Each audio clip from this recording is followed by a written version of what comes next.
எனக்கு அன்பான சகோதர சகோதரிகளே, கடவுள் தான் அன்னாளுடைய கர்ப்பத்தை அடைத்திருந்தார்.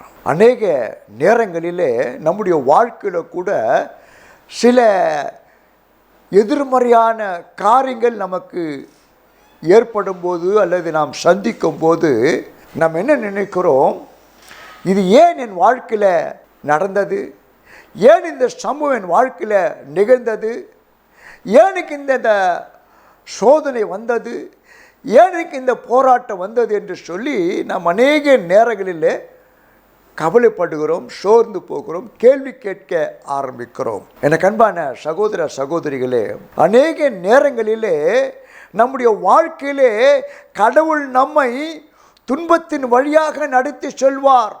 ஆனால் அது நிலையாக இருக்காது.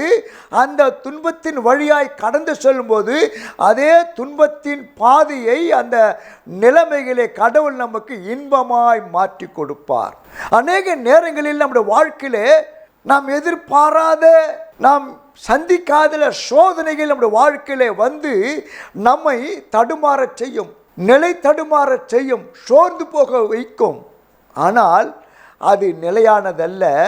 அந்த சோதனைகளை நாம் சகித்து அவைகளை மேற்கொள்ளும் போது கடவுள் நம்மை சாதனையாளர்களாக மாற்றுவார். அல்லேலூயா.